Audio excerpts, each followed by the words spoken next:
Hey everyone, and welcome back to our Behind Her Brand Leadership Talk. Well, today it's going to be a treat. We have Dr. Johnson here. We just met her actually not too long ago. She's one of our Women Who Build award winners. She was referred by another lady in our community, Denisha Ramsey, and we got a chance to meet Dr. Johnson at our conference. And she was just a joy. She was so sweet, so welcoming, so kind.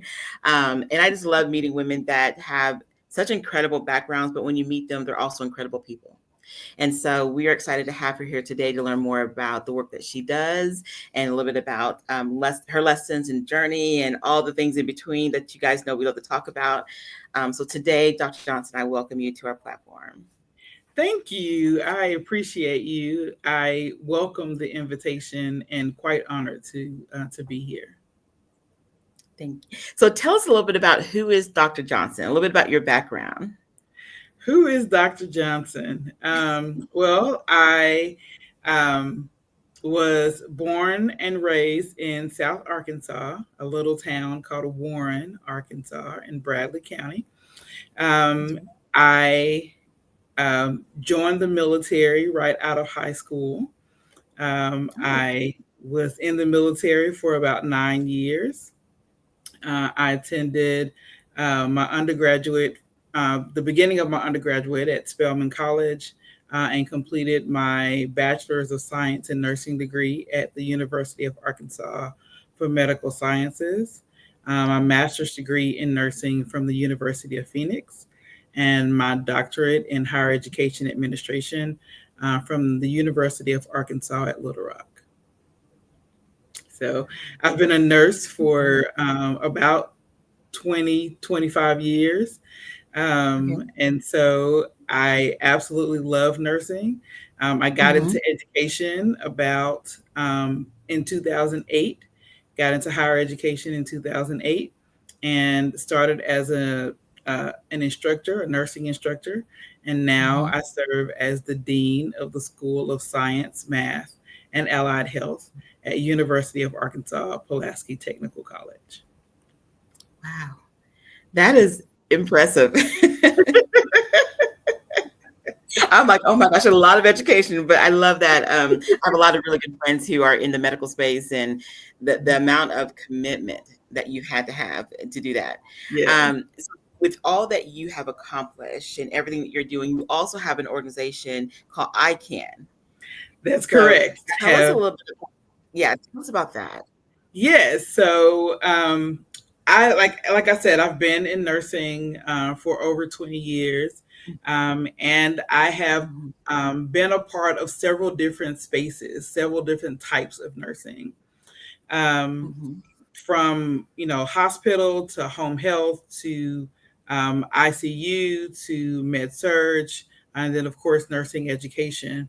And throughout mhm, that journey, um, one of the areas that struck me as needing additional support was the care at home sector.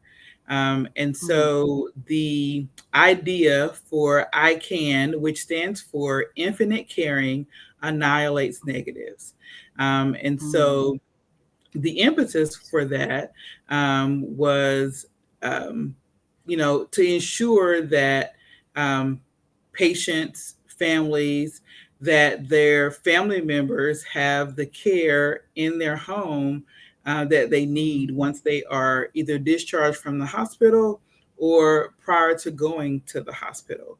mhm, Because as I was growing up, I saw care in the home. My grandmother was actually a recipient of home health care. And so mhm, um, the care that I saw that she received, I wanted to help someone else to receive that same high level care. And so mhm, our goal is to provide access to education and resources to individuals in their home environment, because we know that when people are in the hospital, mhm. um, what they want to do, what they always ask for is, when can I go home? Yeah. And so many patients are willing to go home, even at the detriment of their own care. because they just want to be at home because that's their safe space. That's where they're comfortable.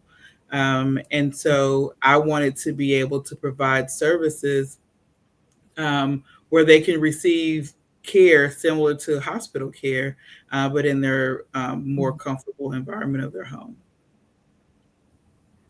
So I have to ask, with the work that you're doing in academia and coupled with this, how do you balance all of that? If that's even a word, balance, but how do you manage building up an organization and also leading, in the academia world? Absolutely. Well, of course, my full time job is in academia, but I started the organization as an individual Hmm. because, of course, because I am a nurse, I was able to service the clients.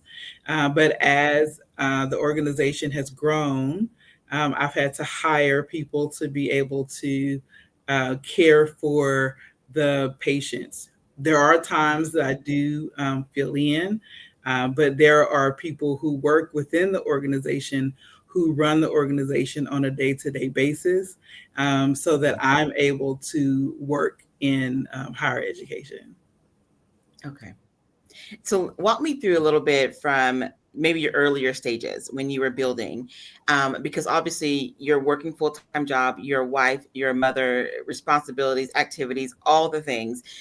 Walk me through some of the early stages when you realized I want to start this organization. How did that look for you? Because one of the things that we find is that's getting the idea is one thing, but executing it and walking it out is something different. Can you walk me through your early years? Absolutely, absolutely, because I remember them very vividly. So, first of all, it was prayer, because Mhm. initially I didn't have a name. And the name God gave to me as I was driving one day. I was, Mhm. you know, doing my regular running errands, doing the things that mothers and wives do. And Yeah. God dropped the acronym iCAN in my spirit. Mhm.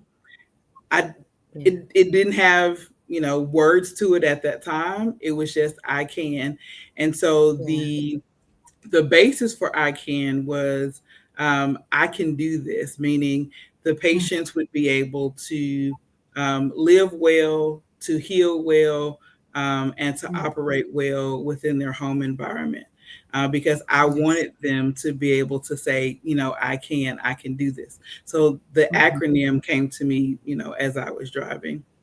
Um, and Yes. so initially it is okay. How do I start an organization? Because, of course, I had never done that before. And Right. so it took lots of research into the state of Arkansas. I live in Arkansas. And so the rules and regulations related to home care, the different Mhm. types of home care. What are the requirements that that must be in place before you can start servicing clients? Because Yes. there are lots of rules, and you want to make sure that you have your licensure, and you want to make sure that um, you have your legal documents in place, and you want to get your advertising together, and you want make sure that your website is available, those things. And so all of those steps I had to think about and learn along the way. But as Yeah. I got to each step, the Lord would introduce me to someone who would be able Mhm. to help me with that next step. And Yeah. so, I didn't always know what the next step was, but I would Right. literally meet someone in the process. And they would be like, well, I do this. And I'll be like, oh, okay. Well, that's great. Yeah. Similarly, when I was at the conference Behind Your Brand, I met a young lady Mhm. who offers a service that I need next.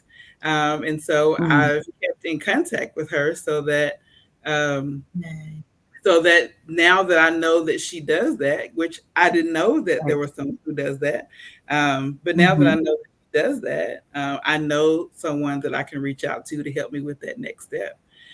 Because the next step is to hire like a director, so that I will be the owner, but I'm not doing any of the back door stuff, right? So there's someone who will be able to do that, which will free up even more of my time, right? Yeah. And because right now I operate as the owner, but I also operate as Right. the director. And so now that I, know that there's someone who can help me with that, I'm Mhm. grateful to reach out to them. So as I go from step to step, I'm always introduced to someone who can help me with that next step.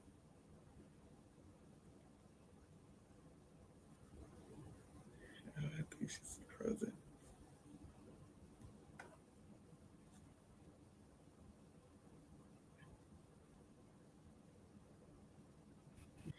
Okay, everyone, it froze a little bit. I'm not sure what happened, but if you don't mind repeating the last part of what you shared so that we can make sure we get it.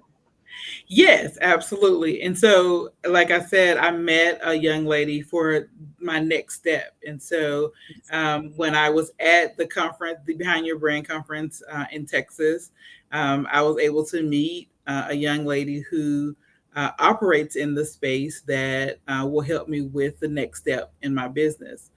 Because currently, I operate as the director as well as the owner. And so, I need to remove myself from the day to day operations. Mhm. And I met someone at your conference that will be able to help me with that. And so, for each of my steps from the beginning to now, God has always placed someone in my path Mhm. that's able to help me to do the next step. Because initially, I was afraid to do this because, Mhm. of course, like I said, it was something that was brand new, something that I had never done before, and I didn't know anyone who did it at the time. Now I've met several people who've done it, who started a very similar business, but when I first started, I did not know anyone who had done this. So, Yeah. So let me ask you this: in all that you have learned in the different stages that you've been growing in, what's some of the biggest lessons you learned personally, just as a woman, being all the different roles you have to play? But what have you learned about yourself? what I've learned is I have to learn to say no.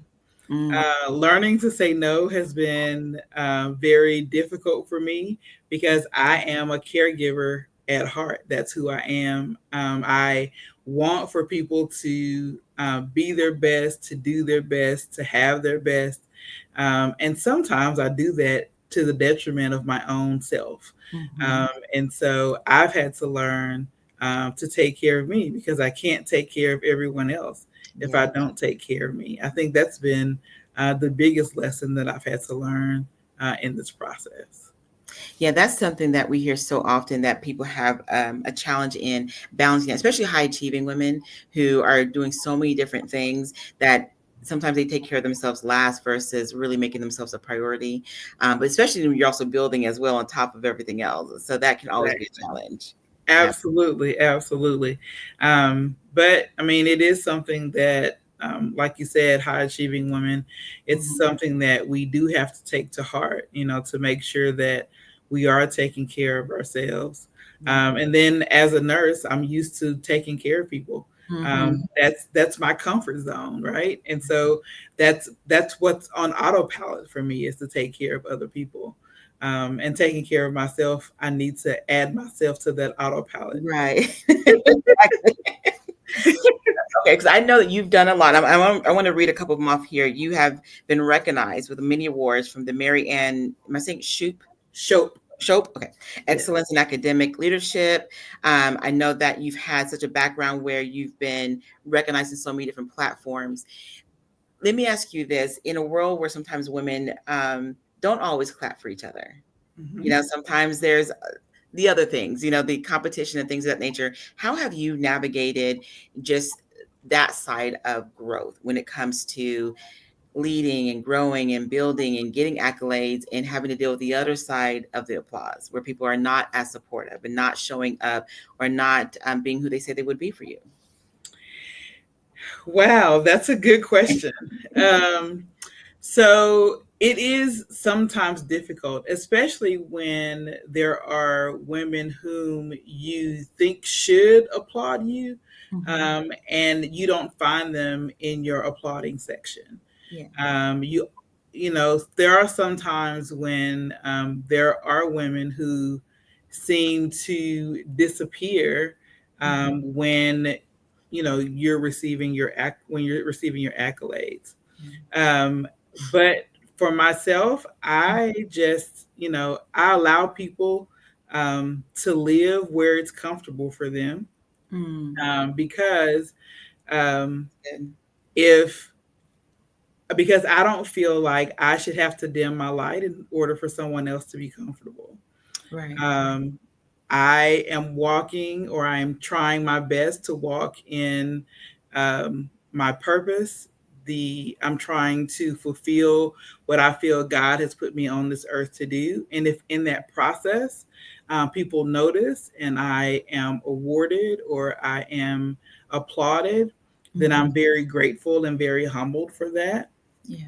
Um, but I try not to allow the naysayers or the people who go silent, because there are people who have been in my life, maybe up to a certain point. And Mm-hmm. then, once I've gotten to where I am now, they've literally gone silent, literally. And so they may not say anything negative, but they Mm-hmm. don't say anything positive. Yeah. And they're not that support that I thought that they would be. Mm-hmm. Sometimes it's friends and family. Sometimes it's coworkers or other people who are in the profession. Yeah. But the goal is for me to live out my purpose Mm-hmm. and to say yes to God. And as long as I'm saying yes to God, Yeah. then He'll take care of the rest. I love that. So if someone's watching right now, and it's so easy to look at someone and say they got it all together. They've arrived, and all the things that we sometimes assume about people. Right. So if someone is like looking at you saying, "Well, she has all these credentials. She has all this success. Where does she go from here? Like, what would be the next thing for you? What would you say to that person that feels like, well, where does she go? She's achieved so much."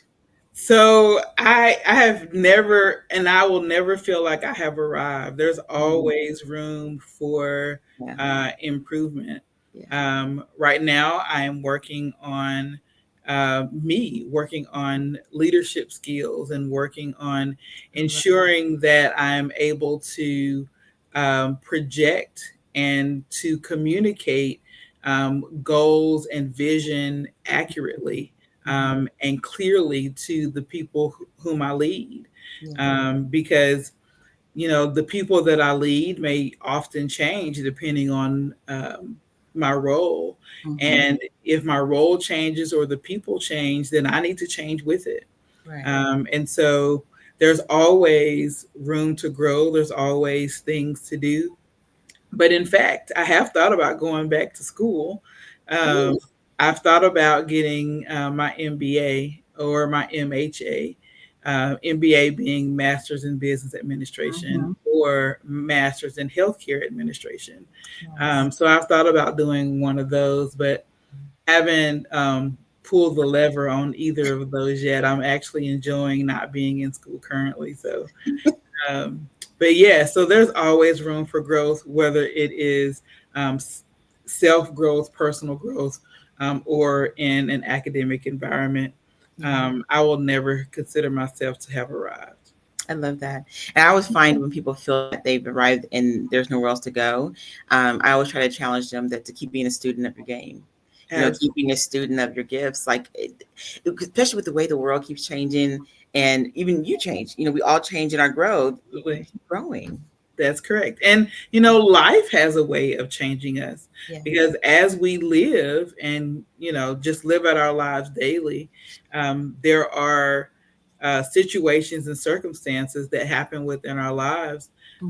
that may change our thought processes. It Yes. changes the way that we think about things. Yes. And so as we encounter those different situations within our world, um, it's important that we learn to navigate those in Mhm. new ways, Yeah. so that we're able to not remain stagnant, because the mindset of this is the way I've always done it doesn't always put you in a good place.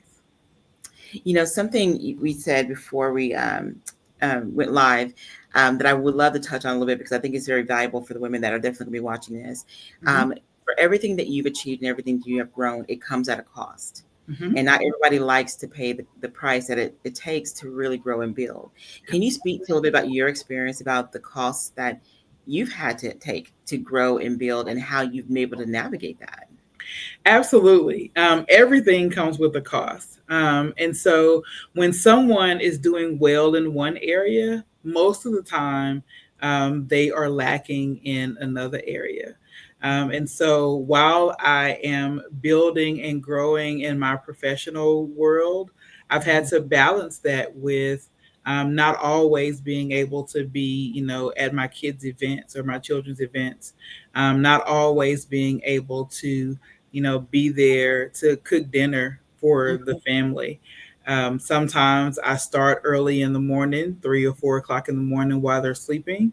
Mhm. And I may not get back until 10 or 11 o'clock at night. And again, they're still sleeping. Yeah. And so there are times that I miss, large portions of time. I've Mhm. had to miss family gatherings. I've had to miss, um, you know, different events as I've had to work and fulfill the duties for whatever position I was in at the time. Yeah. Now that my children are adults and there are, everyone's out of the house, it is a little easier. Yeah.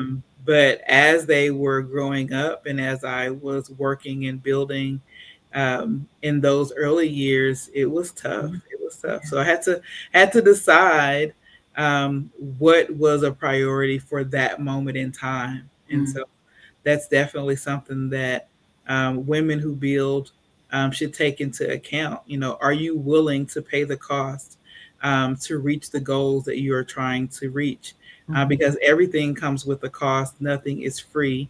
Yeah. And so it is important that we um, count up the cost, that we decide what it is that we're willing to pay in order to reach our goal or fulfill our purpose. Yeah.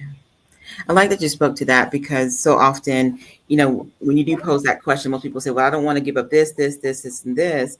But the truth of it is, there are times where you're going to have to compromise certain things. And I'm not saying values and beliefs and things of that nature, but Right. sometimes it is, okay, I can't go to this game, or sometimes that means I have to do this over the weekend, or, whatever it might be to arrive where you, especially when you're called to be in the places that you're going, it comes with Absolutely. a cost. Yeah. Absolutely. Absolutely. But, one of the things I've always tried to do in this process Hmm. is even if I could not be at a certain space or if I cannot do something that my children or my family is expecting me to do, I Hmm. try to communicate that Hmm. because that helps them to understand. Yeah. Because just not showing up or just not doing it can create some resentment. And so, what I've tried to do in the process, and have I always done it well? No, I have not. Yeah. But what I've tried to do in the process is to communicate, okay, I'm not going to be able to do this, Hmm. but what if we plan to do this, this, and this Yeah. when I'm done with whatever it is I'm doing at the time? Yeah. So that they understand that I'm not just missing, I'm not just disappearing. Um, just at that moment, there may be a different priority. I like that. Okay, so a couple more questions. Okay. So right now, where you are at, what would be the future for what you're building and growing? Like, what are some of your future plans for iCAN and any other projects you're working on?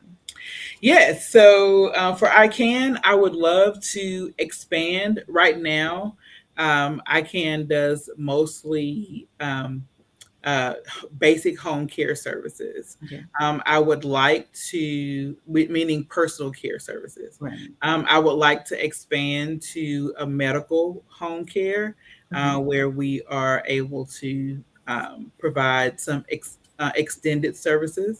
Hmm. Um, and so I would love to do that. Like I said, I'm in the process of looking for or developing a job description for a director so that I am not in the day to day operations. Mm-hmm. And so just the growth of, you know, being able to have the company, Yeah. but not have to make all the decisions, the day to day decisions. Mm-hmm. Um, that would be nice Yeah. to have someone who is able to do that, so that I'm able to operate in whatever other spaces I'm in. As far as in academia, I would love to progress to whatever the next step is that Mm-hmm. the opportunity presents itself. Yeah. So as a dean, the next step would, possibly be provost or a college chancellor or president, something to that effect. Mm-hmm. And so those are some of the goals that I would like to reach at some point. Love that. Okay, so my last question, and then I want you to share with people how they can learn more about you. To the people that are watching, here's a question that we get: how do you keep your dreams bigger than where you are, and to a point to where they don't feel too far out, but enough that keeps stretching you to grow? How do you keep doing that for yourself? Girl, listen, every time I think about something or God puts something in my spirit, I always say, God, am I really supposed to do that? Um, because everything that I've done so far Mm-hmm. seemed like it was not something that I was supposed to do. Like Yeah. when I say that, I mean it was very scary for me. Like literally everything that I've done up to now, to do it was very scary for me. Mm-hmm. To go into education.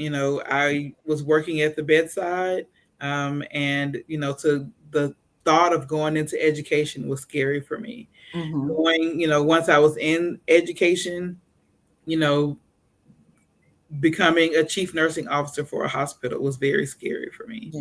Yeah. Um, becoming a program director for a nursing program was very scary for me. Mm-hmm. Um, and becoming dean was exponentially scary for Yeah. me. But however, God has always provided what I needed when I needed it.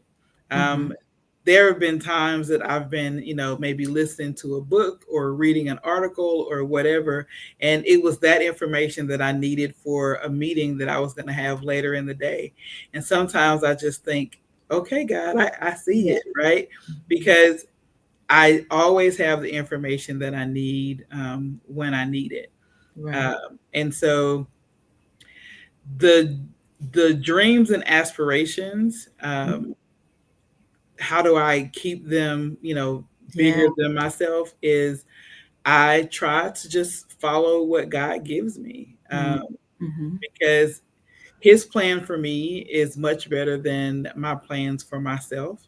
Right. And while I have a thought in my mind of what I want to do, He doesn't always take me that same direction. Yeah. And so um, I just try to walk through the doors that He allows me to walk through.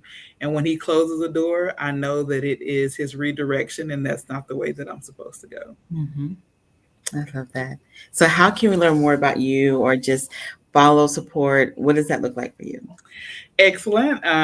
People can find me on Facebook at Talayia Ellis Johnson. Mm-hmm. They can find me on Instagram at Talayia J. The business, you can find me on Facebook at Infinite Caring Annihilates Negatives, and on Instagram at iCAN. My website is still in development, but it should be up shortly. But the address will be infinitecaringannihilatesnegatives.com. Oh, wow. Okay. And we'll make sure to put all your information up at the conclusion of this. But I just want to say thank you so much for just being so open and just so giving with information. I know that you're going to be featured soon in the upcoming one of our issues. So we're excited to continue to learn more from you. But just wanted to tell you, I thank you for your time. Well, thank you. I appreciate you, and I'm so grateful that you even think enough of me to want to include me in what all that you're doing. I'm very grateful. Thank you so much. And ladies, if you have any questions, feel free to comment below. We'll be sure to check back in and see if there's anything that you have posted or shared. But more importantly, follow her, connect with her because she's doing incredible things. Okay. All right. You guys be blessed, and we'll talk to you guys again next week.